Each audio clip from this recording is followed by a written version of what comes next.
L'Union européenne est légalement une organisation internationale, créée par un traité signé entre ses États membres, comme des dizaines d'autres organisations internationales telles l'Union postale universelle.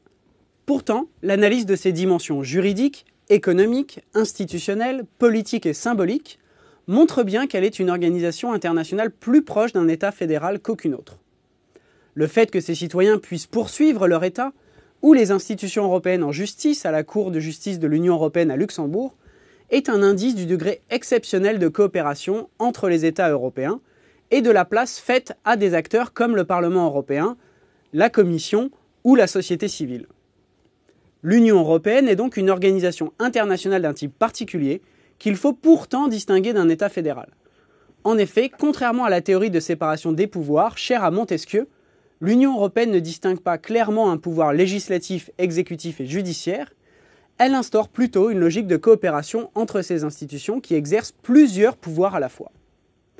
Nous verrons d'abord quelles sont les principales institutions européennes, puis nous prendrons un exemple concret du fonctionnement de ces institutions, avant de questionner les effets de l'Europe à la carte.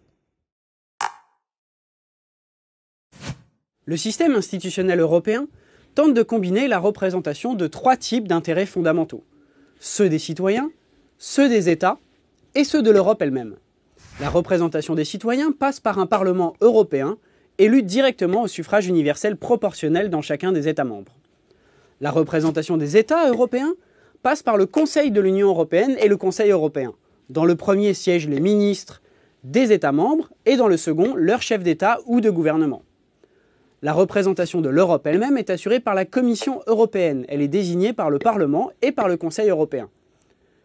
Depuis l'élection du Parlement européen au suffrage universel direct en 1979, tous les traités européens ont accordé à ce dernier plus de pouvoir de décider à parité avec le Conseil de l'Union européenne. Néanmoins, à la différence des parlements nationaux, le Parlement européen ne décide ni des recettes du budget européen, ni des changements constitutionnels, c'est-à-dire les traités.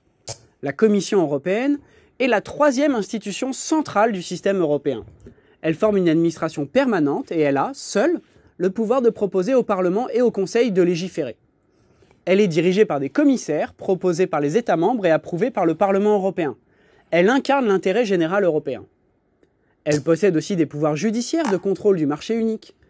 Par exemple, la Commission a imposé des amendes à des entreprises américaines comme Microsoft qui jouaient de leur position dominante sur le marché européen. À ce système institutionnel, il faut ajouter une Cour de justice de l'Union européenne qui a son siège à Luxembourg et qui contrôle l'application des traités européens. On constate donc que le système européen diffère d'un système national démocratique classique parce que la Commission européenne et le Conseil partagent les pouvoirs exécutifs, le Parlement européen et le Conseil de l'Union européenne partagent les pouvoirs législatifs avec la Commission, qui seule peut proposer des projets. La Cour de justice et la Commission européenne partagent le pouvoir judiciaire. Un pétrolier s'échoue au large des côtes normandes. La France, la Grande-Bretagne et les Pays-Bas sont touchés. La Commission européenne estime que les coques des navires doivent être renforcées. La Commission européenne consulte les États membres, les associations environnementales et des parlementaires européens de façon informelle pour recueillir toute l'information nécessaire. Elle invite aussi des experts en sécurité maritime à donner leur avis.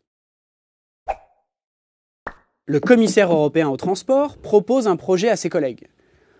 Le collège des commissaires doit prendre une décision à la majorité simple. La proposition est envoyée au Parlement et au Conseil. Le Parlement est composé de 751 députés venus des 28 États membres. Ils siègent par couleur politique et pas par nationalité. Ils nomment un rapporteur pour faire travailler la commission transport du Parlement. Une fois que celle-ci se prononce positivement sur des amendements à la proposition de la Commission européenne, cette dernière est transmise au Conseil de l'Union européenne une fois qu'elle a été acceptée par l'Assemblée plénière. Le Conseil de l'Union européenne, dans sa formation transport, qui réunit les ministres des Transports de tous les États membres, soit accepte la proposition du Parlement, ce qui est rare, soit l'amende. Il prend sa décision à la majorité qualifiée qui empêche les grands États de décider sans les moins grands et vice-versa. Les petits États européens sont favorisés par ce système de pondération. À partir du 1er novembre 2014, la majorité qualifiée est atteinte si elle regroupe au moins 55% des États membres, représentant au moins 65% de la population de l'Union européenne. Soit la législation est adoptée, ce qui est le cas dans environ 80% des cas, soit le Parlement européen peut revenir sur les changements proposés par le Conseil ou rejeter le texte. Si ce texte est amendé, il retourne au Conseil qui peut l'accepter ou le refuser. L'accord du Parlement et du Conseil est indispensable pour que soit acceptée une proposition de la Commission. Si les deux institutions échouent, elles peuvent nommer un comité de conciliation composé de membres du Parlement et du Conseil. Ce comité peut proposer une formule de compromis qui doit être acceptée par les deux institutions ou rejetée. Pour la mise en application, certaines mesures sont prises par les États membres, qui, dans notre exemple, doivent renforcer la coque de leur navire. Et d'autres mesures peuvent être prises par la Commission, par exemple relatives au contrôle des espaces maritimes. Dans ce cas, la Commission est contrôlée par des comités d'experts.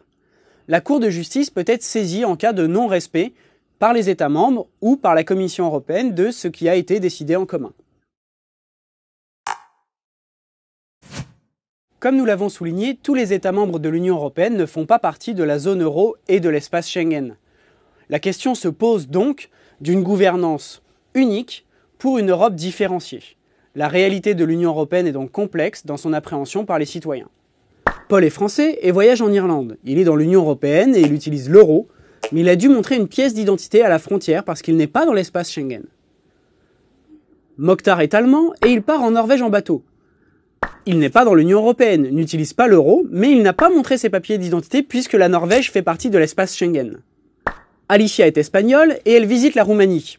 Elle est dans l'Union européenne, mais elle n'a ni euro dans son porte-monnaie et aura dû montrer sa carte d'identité, car la Roumanie ne fait pas partie de l'espace Schengen. La gouvernance de cette Europe à plusieurs vitesses est devenue complexe. L'espace Schengen est géré de façon habituelle par la Commission, le Parlement et le Conseil, même si tous les États membres n'en font pas partie, et que des États extérieurs comme l'Islande en sont membres. Pour la zone euro, les ministres des Finances de l'Union européenne ont nommé un président de la zone euro, et ils se réunissent régulièrement pour décider de ce qui doit être fait pour faire fonctionner au mieux l'union monétaire. Nous l'avons vu, l'Union européenne est beaucoup plus intégrée qu'une organisation internationale classique. Elle partage les pouvoirs plutôt qu'elle ne les sépare, et son système institutionnel tente de s'adapter à une gouvernance à la carte, mais cet équilibre à plusieurs vitesses est périlleux et précaire.